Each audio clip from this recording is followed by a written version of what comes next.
सो अगर class 12th differential equation का काफ़ी ज़्यादा इंपॉर्टेंट यहाँ पे क्वेश्चन दिया हुआ है।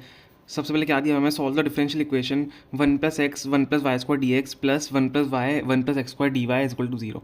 देखो हमको क्लियरली दिख रहा है वेरिएबल सेपरेबल का क्वेश्चन है, तो हम एक काम करते हैं, ये वाली टर्म को हम उस साइड भेज देते हैं, देन वेरिएबल सेपरेबल हम मेथड यूज़ करेंगे। क्या होता है वेरिएबल सेपरेबल में कि dx के साथ हम x वाली टर्म्स लाते हैं और dy के साथ हम y वाली टर्म्स लाते हैं, ताकि हम इंटीग्रेट कर पाएँ इजीली। ठीक है, समझ में आ गया। अब क्या करते हैं, इस वाली टर्म को उस तरफ ले जाते हैं, तो 1 + x 1 + y² dx is equal to -1 + y। पूरा मल्टीप्लिकेशन में तो पूरा चले जाएगा, माइनस का साइन यहाँ पे लग जाएगा पूरे में, -1 + y 1 + x² और dy।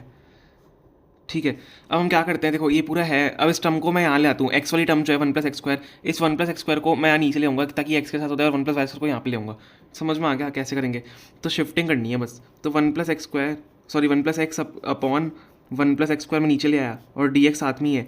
सिमिलरली 1 + y को यहाँ पे नीचे भेज दो, तो माइनस में रहेगा पूरा 1 + y अपॉन 1 + y² dy। तो देखो मैंने वेरिएबल सेपरेबल कर लिए यहाँ पे, वेरिएबल सेपरेट कर लिए यहाँ पे एक तरीके से, ताकि x वाली टर्म और y वाली टर्म सारी साथ साथ में आ जाए, dx और dy के। ठीक है, अब इसको वापस से इस तरफ ले आओ, इसको वापस से इस तरफ ले आओ, तो क्या करेंगे 1 + x upon 1 + x² dx plus 1 + y upon 1 + y² dy। ठीक है, समझ में आ गया। मैंने वेरिएबल सेपरेबल कर लिया, इज इक्वल टू 0 इसके बराबर है। अब हम क्या करेंगे, हमने सेपरेट कर लिया, अब हम क्या करेंगे, इंटीग्रेटिंग बोथ द साइड्स करेंगे। तो इंटीग्रेशन जब होगा बोथ द साइड्स का क्या होगा, integrating both the sides 1 + x upon 1 + x² dx plus 1 + y upon 1 + y² dy is equal to. अब देखो जब भी हम करते हैं, सबसे पहले यहाँ पे c लगा दो, एक आर्बिट्री कांस्टेंट लगा दो, ताकि हमारे लिए इजी हो जाए इसको कैलकुलेट करना। ठीक है, क्योंकि हम इंटीग्रेट करेंगे तो यहाँ पे इस तरफ c आएगा, इससे अच्छा उस तरफ c लगा दो, क्योंकि सेम ही बात हो जाएगी। ठीक है, इंटीग्रेटिंग बोथ द साइड्स में, तो यहाँ पे c आ जाएगा हमारा आर्बिट्री कांस्टेंट। अब इसको आप इंटीग्रेट करोगे, देखो इंटीग्रेट कैसे करेंगे, ध्यान से देखना, थोड़ा सा इंपॉर्टेंट है ये। इंटीग्रेशन कैसे होगा, ये 1 जो है इसको अपॉन ये कर दो, मतलब सेपरेट कर दो।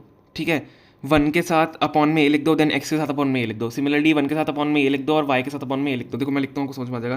देन हम सबको अलग अलग इंटीग्रेट करके लिख देते हैं। ठीक है, कैसे करेंगे, 1/1 + x² dx। ठीक है, प्लस प्लस का साइन है बीच में, x अपॉन 1 + x² dx। समझ रहे हो, मैंने दोनों को सेपरेट भी कर दिया और अलग अलग इंटीग्रेट भी कर दिया। ठीक है, आप एक स्टेप और ले सकते हो कि दोनों को साथ में लिख दो, देन आप अलग सेपरेट करके इंटीग्रेट कर दो। प्लस क्या हो जाएगा, 1/1 + y², अब dy लिखना है यहाँ पे क्योंकि dy है, plus y upon 1 + y² dy is equal to c। ठीक है, हमने कर दिया यहाँ पे। अब देखना ध्यान से, अब क्या होगा, कैमरा थोड़ा नीचे सेट कर लेते हैं। ओके, अब देखना आप क्या करेंगे, हम यहाँ पे करेंगे डायरेक्ट इंटीग्रेशन, ताकि आपका सॉल्यूशन जो है डिफरेंशियल इक्वेशन का वो आ जाए जो हमें निकालना है। तो देखो ये क्या है, हमें क्लियर दिख रहा है, मेरे को दिख रहा है आइडेंटिटी है, ये tan इनवर्स x की आइडेंटिटी है। 1/1 + x² का जब इंटीग्रेशन होता है वो tan इनवर्स x में कन्वर्ट होता है। ठीक है, और 1/1 + y² tan इनवर्स y हो जाएगा। ठीक है, अब लेकिन यहाँ पे क्या करेंगे हम, मैं अब देखो यहाँ पे क्या करूँगा, मैं 2 से मल्टीप्लाई और 2 से डिवाइड करूँगा इस वाली टर्म को, और इस वाली टर्म को 2 से मल्टीप्लाई 2 से डिवाइड करूँगा। क्यों, क्योंकि अगर मैंने इसको सब्सटीट्यूट किया, अगर ऊपर 2x है, 2x dx अगर मैंने इसको सब्सटीट्यूट किया, तो इसका जो डिफरेंशिएशन है वो 2x dx आएगा, जो कि हम डाल सकते हैं इसकी तरफ। देखो मैं करता हूँ, आपको समझ में आ जाएगा। यहाँ पे सब्सटीट्यूट करेंगे सबसे पहले, चलो नीचे एक स्टेप और लेते हैं, 2 से डिवाइड 2 से मल्टीप्लाई कर लेते हैं।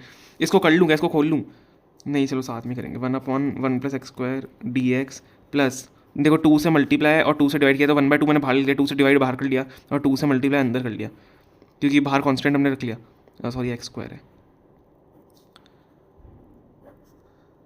1/1 + y² dy plus integration of, sorry 2 से मल्टीप्लाई 2 से डिवाइड करना था,